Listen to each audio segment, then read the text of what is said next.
Lake Oroville just experienced an impossible 23-foot surge in complete darkness. The geological nightmare unfolding beneath the surface is making scientists panic. Not a single drop of rain fell that night. No storms crossed the mountains. No dam gates opened upstream. Yet somehow, 7 billion gallons of water exploded up from below in just 4 hours.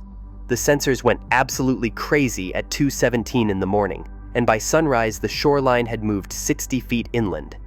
But here is what has experts in complete terror. When they tested the water, they found chemical signatures that should not exist. The chemical signatures prove this water did not come from the sky. It came from deep underground, pushed up by forces no one can explain. Seismic monitors detected earthquakes at the exact moment the water started rising. This is the same dam that nearly collapsed in 2017, forcing 188,000 people to run for their lives. Millions of people downstream have no idea what is building up behind that concrete wall right now. Is Lake Oroville sitting on top of a geological miracle that could end California's drought? Or is something beneath the surface about to crack wide open? December 19th, 2:17 in the morning Pacific Standard Time. A monitoring station on the east side of Lake Oroville logs a reading that should not exist in the real world. The water elevation measures 847.3 feet. Nothing unusual, nothing alarming. But within minutes, the numbers start climbing without explanation. The overnight technician stares at his screen as the gauge ticks upward. 848 feet, 850 feet, 855 feet. He checks the radar. Clear skies across the entire Feather River watershed. No precipitation anywhere. No storms. No explanation. By 6 in the morning, the elevation reads 870.1 feet. A 23-foot rise in under 4 hours. No person working at this dam has ever witnessed such a massive gain in such a compressed window of time. The numbers are impossible, yet they keep climbing. The control room erupts into controlled chaos as staff cross-reference 3 independent monitoring systems. The California Data Exchange Center confirms the impossible curve. Backup sensors validate the primary readings. Even manual measurement tools match the digital numbers within 2 inches. This is not a computer malfunction. This is real. When the sun finally breaks over the Sierra Nevada mountains, field crews rush to the eastern shore to see the evidence with their own eyes. What they find defies every protocol in their emergency response manual. The water line has moved inland by more than 60 feet since midnight. The intake tower, which normally stands surrounded by exposed rock and dry earth, now has waves lapping against its lower platform. Buoys anchored months earlier float in positions that do not match any navigation chart. Park benches that sat 10 feet above the surface are completely submerged. Engineers immediately begin eliminating possibilities. Radar shows no storm systems anywhere in Northern California. No rain has fallen for 3 full days. Upstream reservoirs report stable levels with 0 emergency releases.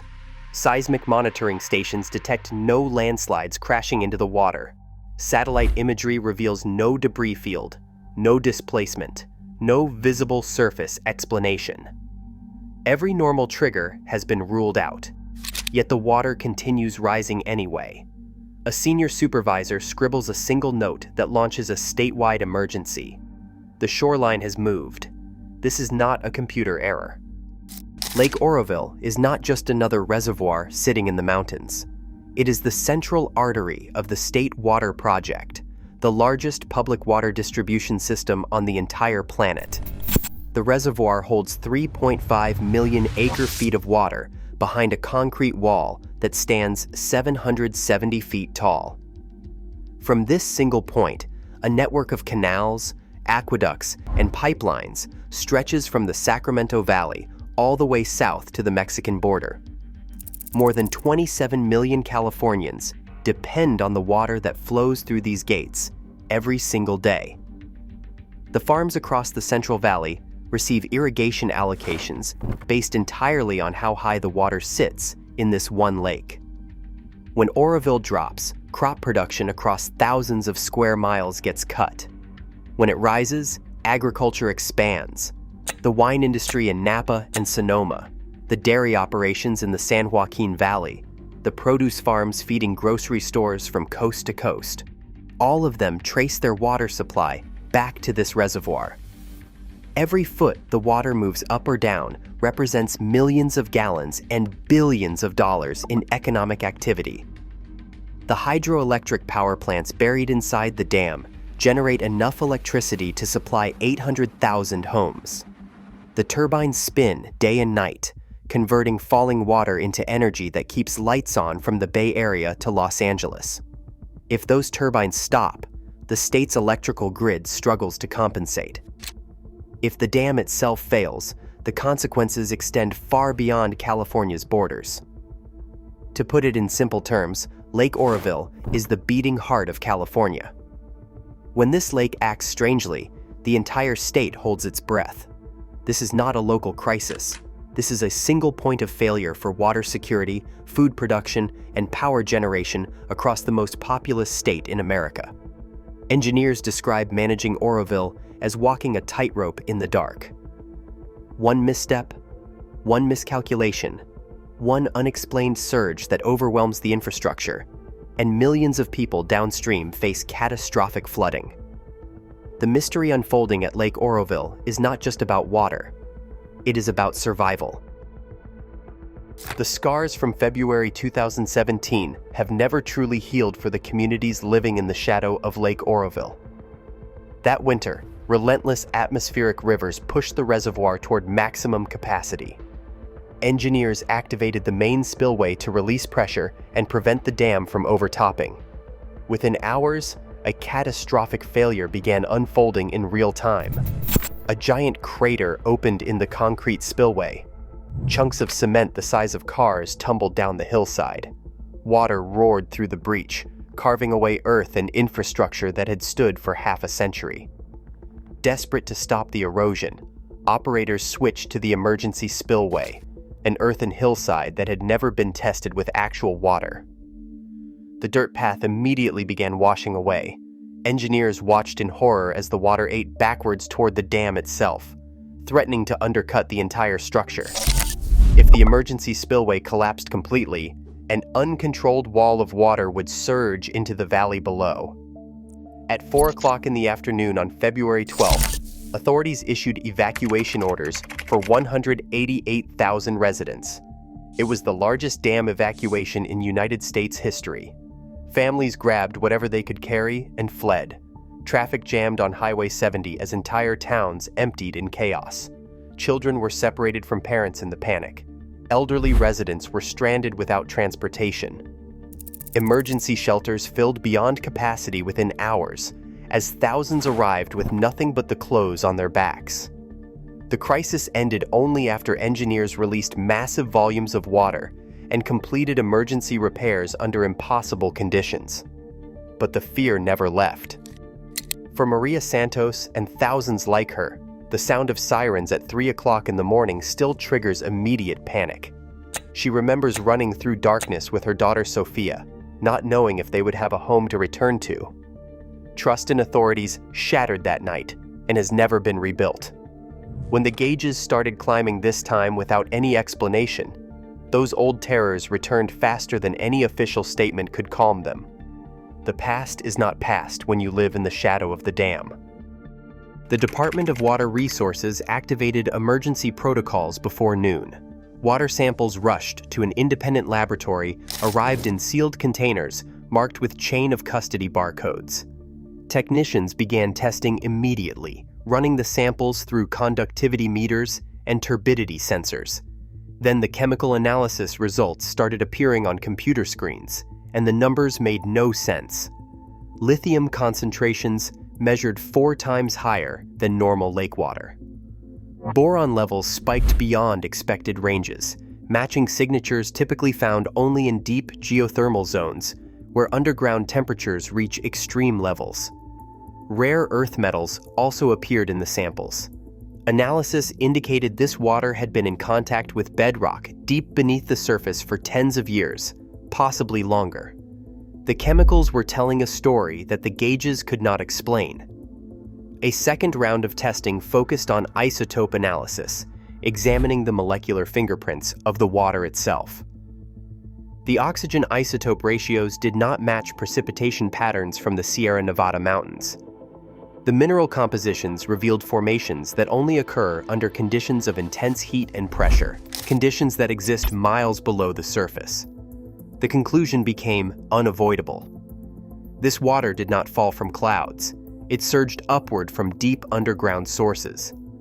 Seismologists reviewing earthquake data from the previous 48 hours discovered a critical connection. A cluster of microquakes registered directly beneath the eastern section of Lake Oroville. The tremors measured small on the Richter scale, barely detectable without sensitive instruments. But the timing proved impossible to dismiss. The seismic activity began at the exact moment the water started rising. Geological maps from decades earlier showed fault line systems and rock fractures beneath the lake bed. These natural pathways can connect deep aquifers to the surface. When small earthquakes shift the rock formations, the cracks widen. If the pressure in underground reservoirs exceeds the pressure at the lake bottom, water can surge upward through these newly opened channels. The pathways need only expand by fractions of an inch for billions of gallons to flow. But critical questions remained unanswered. Where exactly is the water entering the lake? How long will the flow continue? Is this connected to a massive underground reservoir system that no geological survey has ever mapped? Scientists cannot see through solid rock. They can only measure what reaches the surface and wonder what lies beneath. Inside the walls of any earthen dam, an invisible threat can begin without warning. Engineers call it piping. Water finds a microscopic pathway through soil or concrete and starts carrying away tiny particles of sediment. The channel widens slowly over time. By the time erosion becomes visible on the exterior, the internal damage can be catastrophic and irreversible. This process happens where no human eye can detect it until the structure reaches the breaking point. Dam safety inspectors at Oroville discovered alarming signs during their emergency assessment. Cloudy water emerged from drainage systems built into the dam's foundation. The discoloration suggested sediment was being transported through channels that should be clear. Pressure sensors, embedded deep within the structure, showed readings that did not match normal operational parameters. Some instruments registered numbers that had not appeared since the terrifying days of February 2017. The timing felt too precise to dismiss as coincidence. Engineers who specialize in dam failure analysis know this pattern intimately. The Teton Dam in Idaho collapsed in 1976 when internal piping eroded a pathway through the earthen core. Over 2,000 people lost their lives in Italy when authorities ignored early warnings of structural compromise. A dam in Uzbekistan failed in 2020 through the same mechanism. In every case, warning signs appeared early. In every case, officials delayed action too long. The crisis demanded independent verification. An outside engineer arrived with no connection to the Department of Water Resources and no institutional pressure to downplay the danger. She ordered deployment of high-frequency hydroacoustic sensors that used sound waves to create three-dimensional maps of subsurface water movement. Sensitive pressure transducers were installed along the concrete face and within the deep earthen foundations.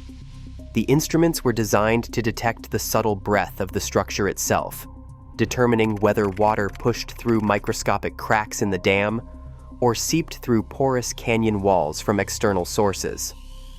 But scientific data moved at a human pace, requiring days for processing and analysis. The lake, governed only by gravity and relentless underground pressure, did not wait. It continued its steady, silent ascent, inching higher against the gray concrete every hour. Engineers raced against forces that could not be reasoned with or controlled. Maria Santos stands at her kitchen window, hands gripping a cold cup of coffee she forgot to drink hours ago. She watches as the water line claims another foot of the gravel bank, that separates her property from Lake Oroville. For Maria, this is not just a weather event or a technical anomaly. It is a haunting repetition of history. She lived through the evacuation in 2017. It was a chaotic nightmare when sirens screamed through the canyon for hours. The sound still lives in the back of her throat, ready to emerge at any moment. Her neighbor's wooden dock, once a gathering place for summer barbecues and 4th of July celebrations, now sits completely underwater. Only the top railing remains visible above the churning surface. The access road leading to the local marina is no longer a road at all. It has transformed into a slurry of thick gray mud and debris, effectively cutting off the lower neighborhoods from the main highway. When Maria calls the emergency management line, the voice on the other end sounds polite but detached. They tell her they are monitoring the situation. Maria hangs up and looks at her grandchildren playing on the living room rug, unaware of the danger rising outside. She tells her family they are not going to wait for a government siren this time. She begins methodically packing family photo albums, birth certificates, and heirlooms into plastic waterproof bins. Her trust in local leadership eroded long ago, washed away by previous broken promises of safety. For families like hers, being perpetually ready to run has become a grim necessity of modern life. Go bags sit stacked by the mudroom door. Trucks stay fueled with full tanks of gas, backed into driveways for quick exits. Children know evacuation routes by heart. Further downstream, the ecology buckles under invisible strain. The water turns thick and opaque brown, choked with silt and runoff.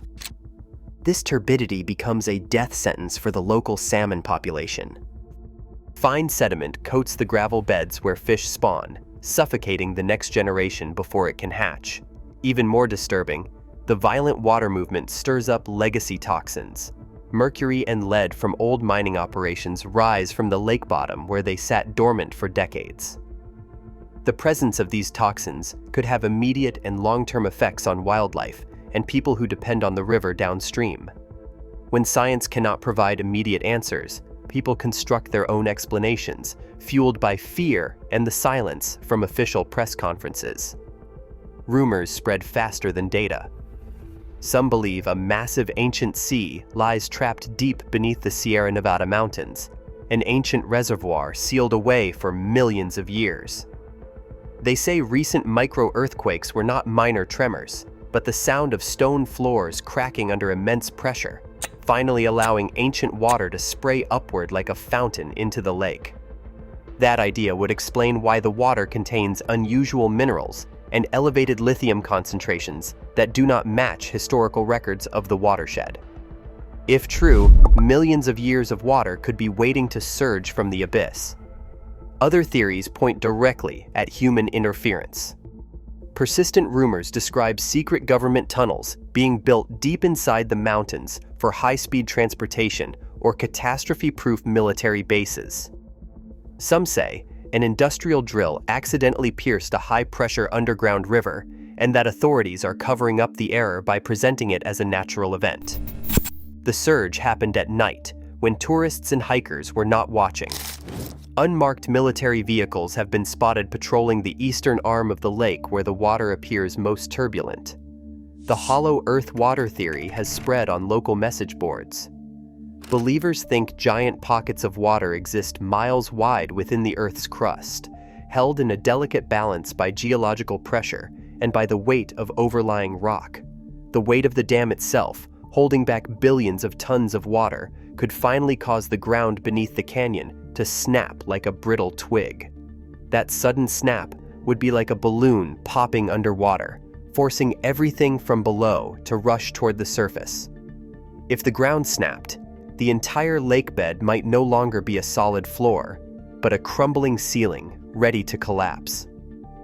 The most scientifically credible wild theory suggests a volcanic pipe awakening beneath Oroville. Heat signatures in recent water samples hint at something cooking deep and dark. If a magma pocket is moving miles underground, it could act like a piston, pushing ancient groundwater upward through fissures directly into the reservoir. Without definitive answers from officials, silence fills every conversation from coffee shops to emergency management offices. The silence breeds fear, and fear breeds theories that grow wilder by the hour. As the sun sets over Lake Oroville, casting long shadows across the water, the surface rises another 6 inches. There is no wind, yet the lake remains agitated, boiling with small whitecap peaks as if something massive is breathing just beneath. The concrete dam has begun to sing. Engineers describe hearing a high-pitched acoustic emission, a sound they usually associate with microscopic stress fractures forming deep within the structure. But this sound feels different, melodic, rhythmic, almost like a heartbeat pulsing through 770 feet of concrete and steel. 7 billion gallons of ancient pressurized mystery now press against a structure built 50 years ago, using the mathematics of a world we thought we understood.